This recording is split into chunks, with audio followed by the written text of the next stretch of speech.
Good morning, students.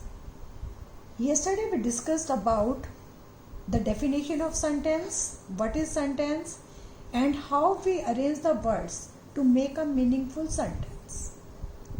Today we will discuss the sentence structure. Every complete sentence is made up of two parts, that is the subject and a predicate. What is subject? Subject, what the whole sentence is about, that is called subject. And predicate, predicate tells about the subject.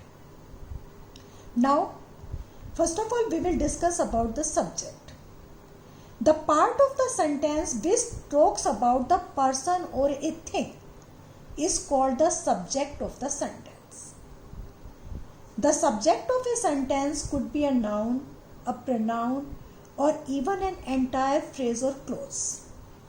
The subject of a sentence can be only one word, or it can be more than one word, two words, three words, four words. Any number of words it can be complete clause also, or complete phrase also can be used as the subject of the sentence.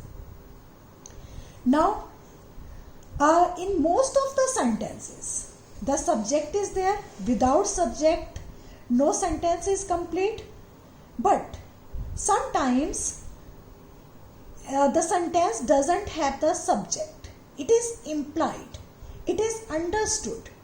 Mostly in an imperative sentence like an order, request, advice, or an interrogative sentence. So suppose we ask a question. The subject or verb is often implied.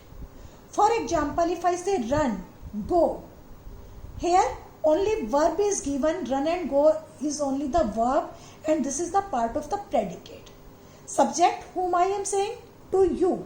Here subject is implied, you run, you go. And this is the shortest sentence in English. Similarly, if I ask a question and I only say why, what, these are the interrogative sentences, and here no subject is there. If we talk about the shortest sentence without an implied subject or verb, it is I am or I go. These are the shortest sentences in the English with this subject. Now we come to predicate.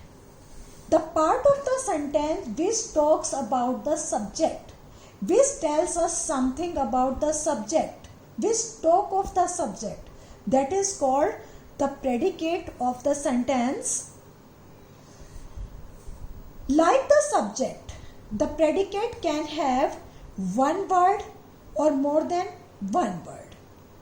Here, predicate can contain only one word, and that will be verb. For example, the shortest sentence we talked, I go. Here, go is the verb, and there is only one word in the predicate, that is go. Similarly, if I say Ram plays, plays is the verb, and it is the part of the predicate which contains only one word, that is the verb. Take the example like Joseph likes to play volleyball. Here, what is the subject? Joseph is the subject of the sentence, because the whole sentence is telling about something, about the liking of Joseph. And what is it? It is telling, it says that Joseph likes to play football. So in this example, the subject is Joseph and the predicate is likes to play volleyball.